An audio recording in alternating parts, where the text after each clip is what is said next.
Bueno, vamos a hablar de un tema que es muy interesante desde varios puntos de vista, el tema propiamente de desarrollo de investigación científica, tiene que ver con la salud y tiene que ver también con el emprendimiento.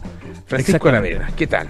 ¿Cómo estás? Muy bien, Polo, un gusto tener con nosotros a nuestra invitada de hoy porque ilustra esa parte de la ciencia que es muy importante, que es cuando un trabajo muy profundo, muy exhaustivo en ciencia básica da el paso siguiente, que es formar una empresa, una startup, para llevar justamente el hallazgo que se ha hecho, ¿cierto? Y todo lo que la experimentación que se ha hecho al siguiente nivel, con el objetivo de tener un producto, ¿cierto?, que llegue lo antes posible, desde luego, a una población que ciertamente lo necesita. Estamos hablando de el objetivo es generar una droga que sería la primera droga contra la sarcopenia, que es la pérdida de masa, fuerza y funcionamiento de los músculos en los adultos mayores, que incrementa las posibilidades de discapacidad física, obviamente hace peor la calidad de vida y finalmente puede llevar a la muerte. Se estima que cerca del 20% de los adultos mayores sufre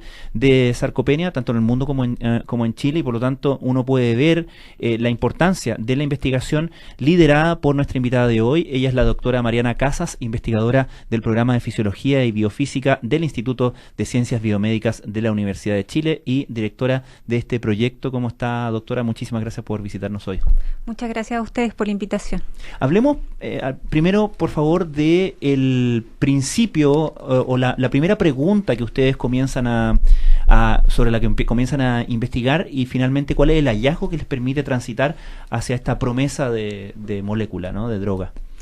Nuestro grupo trabaja en la fisiología del músculo esquelético, cómo funciona, cómo se adapta, y dentro de ese contexto nosotros estudiamos la plasticidad del músculo, que se refiere a esta capacidad que tiene el tejido muscular de adaptarse a distintas demandas. Es un ejemplo clásico el de los deportistas, ¿cierto? Un maratonista no tiene el mismo tipo de musculatura que un corredor de 100 metros plano, y esto es debido a que esas fibras musculares se adaptan cambiando la expresión de sus genes. Entonces, desde hace varios años nosotros hemos estado estudiando cómo se genera este cambio, puesto que el estímulo principal es el estímulo eléctrico que viene de la inervación. Entonces queríamos saber cómo era que la célula descifraba estos patrones de estimulación para poder llegar, ¿cierto?, hasta los cambios de la transcripción y por ende en su fenotipo.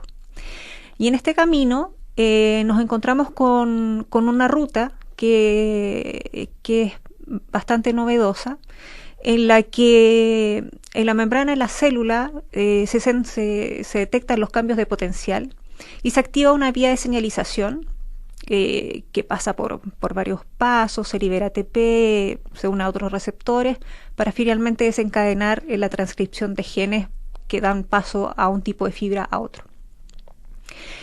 Lo que nos condujo finalmente al hallazgo es que mientras estudiábamos esta vía, probamos distintos inhibidores, ¿cierto?, que podían impedir que esto ocurriera. Es parte de lo normal que uno hace cuando estudia estas cosas.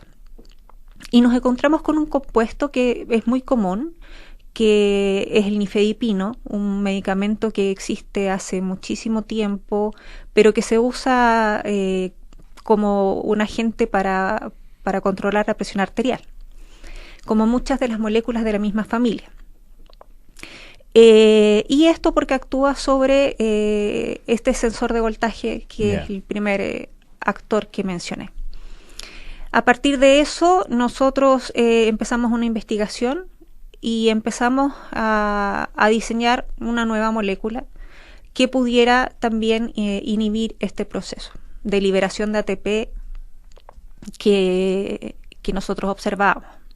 Lo interesante es que en varias miopatías, en varias enfermedades musculares, nosotros hemos visto que esta vía que nosotros describimos como sana, ¿ya?, para permitir cambios funcionales, está alterada. Está alterada, por ejemplo, en la distrofia muscular de Duchenne. Está alterada también en ciertos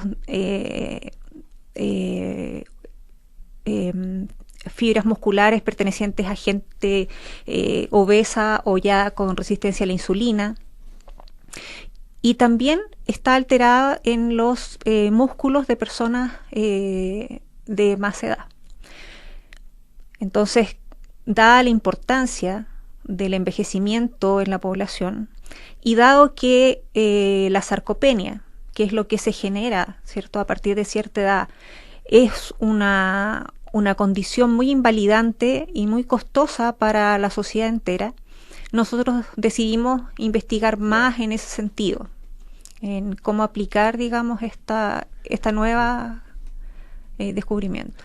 Uno pensaría que este proceso de alguna manera de deterioro de la musculatura, por ponerlo en términos bien simples, es un proceso natural, ¿no?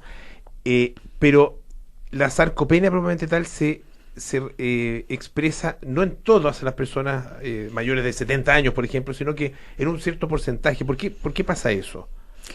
Se presenta en una gran mayoría. Ya, es una la gran mayoría. La verdad es que es una condición que se termina presentando en todas las personas, varía la velocidad de avance. Perfecto. Va a llegar sí. tarde o temprano. Tarde o temprano va a llegar. O sea, de esas cosas que descubrimos a medida que vivimos más, ¿no? Claro, es decir, claro. Y sobre todo ahora, en que hay mucho adulto mayor en porcentaje de la población, es que se hace más patente, ¿cierto?, ver que personas, y no tan avanzada edad, la sarcopenia empieza a ser visible desde los 40 años, solo que es un avance muy lento hasta que cuando ya vamos sobre los 60, sobre los 70 se acelera mucho. Y como hoy hay mucha más gente que antes por sobre los 70, por sobre los 80 claro. Incluso, se puede apreciar bastante cómo esas personas han perdido masa muscular y funcionalidad. Entonces esto aumenta el riesgo de caídas, por ejemplo, con lo que aumenta el riesgo de fracturas, claro. Y toda esa recuperación que requiere reposo hace que sea un círculo vicioso y solo empeora.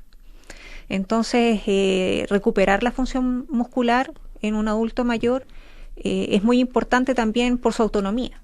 Es decir, es gente que todavía está activa, que todavía quiere hacer cosas y la invalidez no es una opción. Uno de los objetivos de esta startup es justamente pasar a las pruebas clínicas, a las pruebas en humanos, ¿correcto? Hasta el momento solo han hecho pruebas de modelos animales, ¿estoy en lo correcto? Sí. En esas pruebas de modelos animales, ¿los resultados tienen que ver con retrasar el avance de la enfermedad o con revertir sus efectos?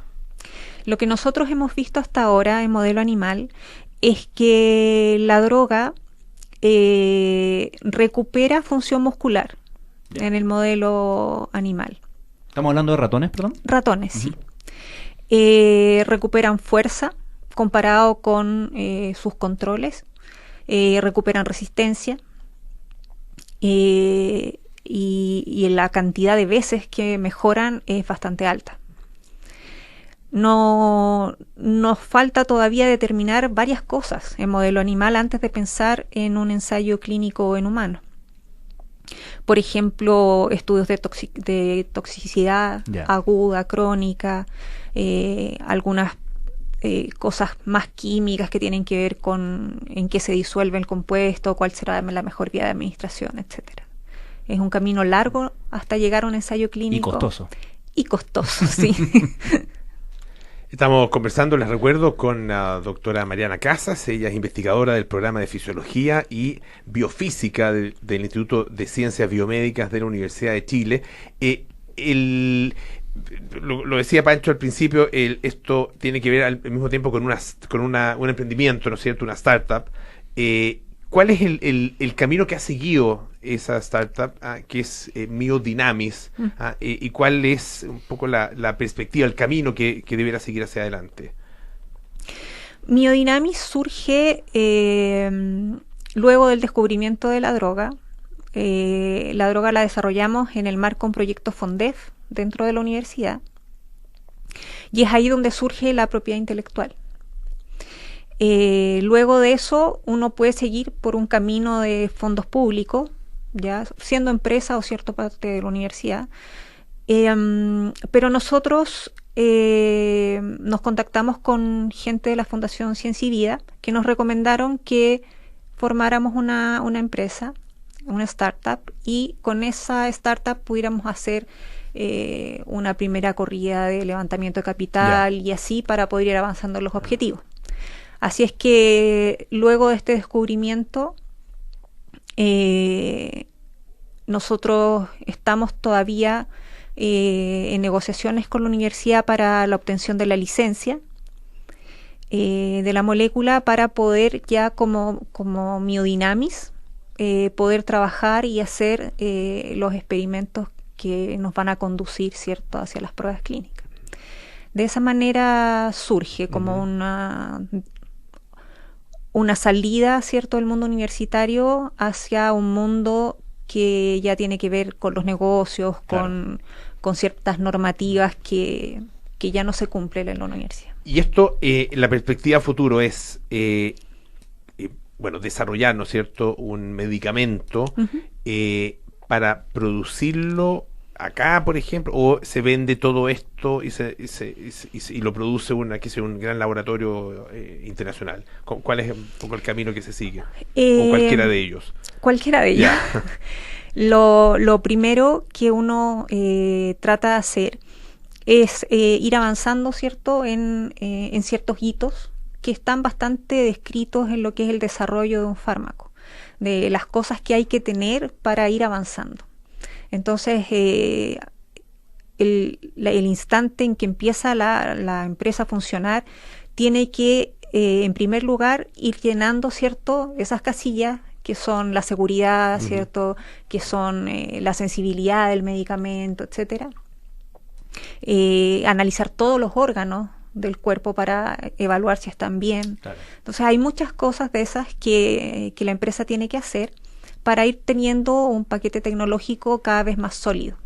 Y con eso, entonces, ir levantando capital hasta pasar a una fase clínica. Hay fases clínicas que se han hecho en Chile con respecto a otros medicamentos, pero también está la opción de que, llegado a ese momento, una farmacéutica más grande se interese y se pueda relevar esta. Ahí está el clásico dilema de en qué momento dejar entrar a esa farmacéutica, ¿no? Tiene que ver con cuán lejos se lleva la aposta propia para tener mayor participación en eso. Ahora, en ese sentido, ustedes están ya interactuando. ¿Cuál es tu experiencia, muy brevemente, tu experiencia en esta salida al mundo de los inversionistas científicos? ¿Qué impresión te has llevado? Es un mundo bien particular. Es un mundo bien particular porque hay que ir a buscar el capital, en realidad. No hay como lugares donde uno pueda ir a pedir. Sin embargo, hay gente con experiencia, y en la Fundación Ciencia y Vida hay gente con experiencia para hacer estos levantamientos de capital, pero es todo un mundo distinto, con otro lenguaje, es otro mundo, realmente. Claro, distante probablemente del mundo de la ciencia, pero que está cada vez convergiendo más. Sin duda. Cada vez acercándose más. Doctora Mariana Casa, investigadora del programa de Fisiología y Biofísica del Instituto de Ciencias Biomédicas de la Universidad de Chile, muchísimas gracias por estar esta tarde con nosotros. Hay mucho éxito además en este proyecto. Muchas gracias a ustedes por la invitación. Muchas gracias. Pancho, un gustazo como siempre. Nos vamos, viene Cartas Notables con Bárbara Espejo, Nada Personal con Matías del Río, Josefina Ríos, Terapia Chilensis con Arturo Fonté, María José Ochea y Noam Titelman, y Sintonía Crónica Debut con Bárbara Espejo y Francisco Aravena. El mismo Pancho Aravena, Francisco Aravena, la misma persona. Nosotros nos juntamos mañana a las 6 de la tarde para más aire. Chao, chao.